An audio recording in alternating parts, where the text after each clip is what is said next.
Bonjour, dans cette vidéo, on va étudier le sacrum avec le coccyx.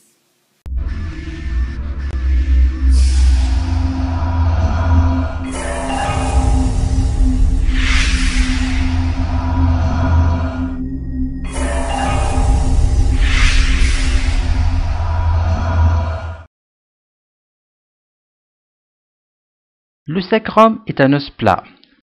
Le sacrum métrique. On le considère comme un os plat car deux dimensions prédominent clairement sur la troisième. Et il est impair et symétrique. La situation, le sacrum forme avec les deux os coxaux ainsi qu'avec le coccyx le bassin osseux. Quand vous remarquez, il est l'élément postérieur et médian du bassin osseux. L'articulation, le sacrum s'articule en haut avec la cinquième vertèbre lombaire, en bas avec le coccyx et latéralement avec les deux os coxaux.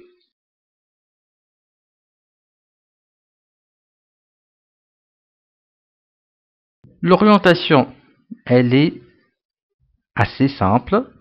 En effet, il faut juste remarquer que la face concave, elle est antérieure et cette partie-là, qui est la base, elle est supérieure. Donc, je répète, la face concave, elle est antérieure, la base est supérieure. Passons à la description.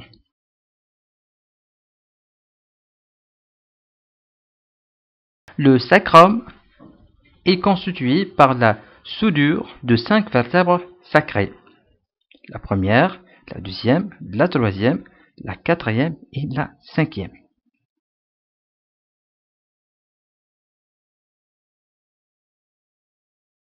Il est grossièrement triangulaire et il présente à décrire 4 faces, une base ici et un apex. On va commencer par les faces et tout d'abord par la face antérieure. Comme on a dit, elle est concave. Elle est formée sur la ligne médiane par la fusion de 5 corps vertébraux. Celui-là, par exemple, le premier, le deuxième. Et quand vous remarquez, ces corps vertébraux sont séparés par des crêtes transversaires au nombre de 4. Latéralement se trouvent les foramens sacrés antérieurs qui sont le lieu d'émergence des racines antérieures des nerfs sacrés et qui se prolongent latéralement, c'est-à-dire les foramens sacrés antérieurs se prolongent latéralement par, vous voyez, ces dépressions-là. On les appelle les gouttières sacrées.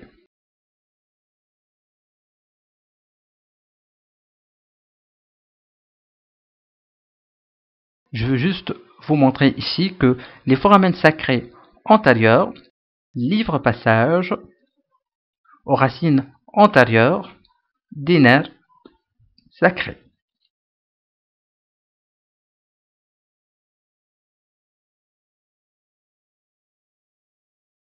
On va passer à la face postérieure.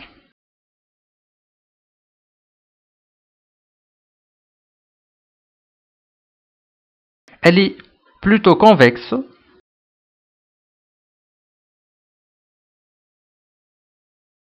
Elle est convexe, à l'opposé de la face antérieure qui est concave. Elle est rugueuse et elle est irrégulière. Elle présente à décrire sur la ligne médiane la crête sacrale médiane. Cette crête se bifurque en bas en deux cornes sacrales délimitant cet espace qu'on appelle le hiatus sacral.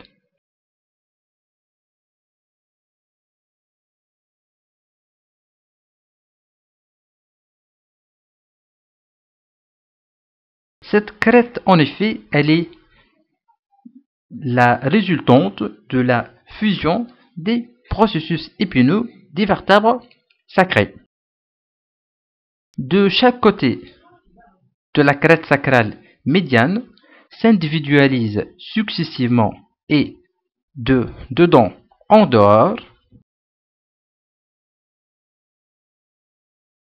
Tout d'abord, on a cette partie-là qu'on appelle la gouttière sacrée, formée par la fusion des lames vertébrales.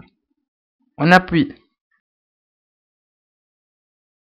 ici une sorte de saillie appelée la crête sacrée, appelée par la soudure des processus articulaires, puis les foramen sacrés postérieurs, lieu d'émergence des racines postérieures des nerfs sacrés, puis on a la crête sacrée latérale formée par la fusion des processus transverses.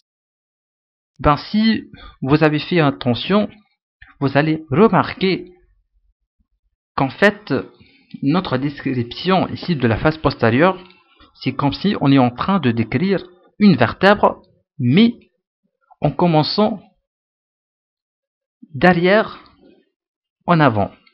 Donc, au niveau de la vertèbre, qu'est-ce qu'on distingue tout d'abord?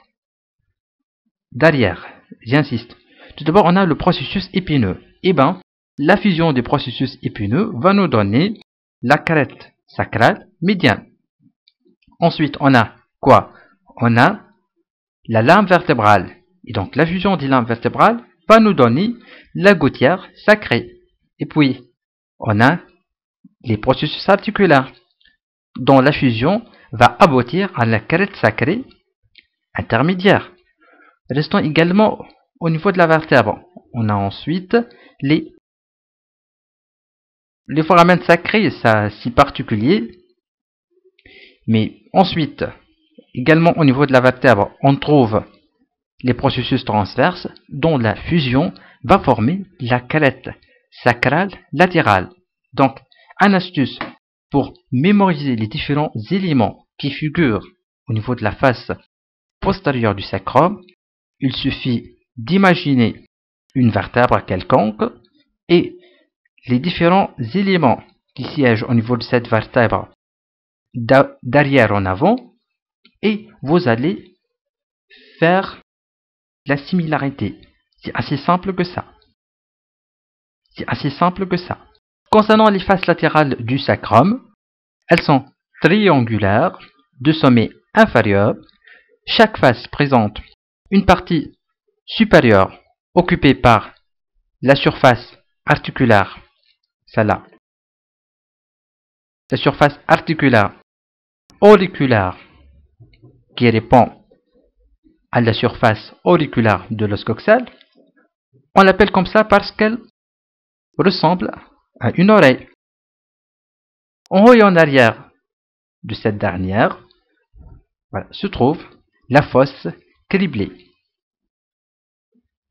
La partie inférieure des faces latérales du sacrum sont juste étroites et irrégulières. L'avant-dernier élément qu'on va décrire est la base du sacrum. Elle correspond à la face supérieure de la première vertèbre sacrée, dont le bord antérieur saillant forme le fameux promontoire qu'on a bien détaillé dans la vidéo du l'os coxal. La base, elle, s'articule avec la cinquième vertèbre lombaire par l'intermédiaire du disque intervertébral. En arrière se trouve l'orifice supérieur du canal sacré. Latéralement, voilà, donc il suffit de voir ces saillies osseuses pour remarquer qu'ils ressemblent en quelque sorte aux ailes d'un oiseau. C'est pour cette raison qu'on les appelle les ailerons sacrés. En arrière de ces ailerons s'individualisent les processus articulaires supérieurs de la première vertèbre sacrée Ces processus, comme vous remarquez, ils regardent en arrière et en dedans. On va terminer par la description de l'apex. Il est inférieur. Il présente ici une surface articulaire épée-elliptique qui répond au coccyx. On va décrire le coccyx. Et donc juste quelques informations. Le coccyx est également un os plat, impair et symétrique. C'est comme le sacrum. Il s'articule en haut avec le sacrum. Il est formé par la soudure de 4 à 6 vertèbres sacrées. La face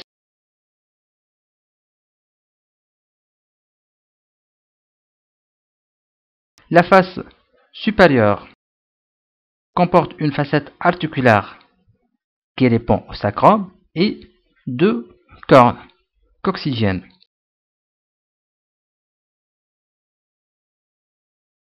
Les faces latérales comportent les processus transverses de la première vertèbre coccygienne. Et juste une remarque, le coccyx ne possède pas de canal vertébral.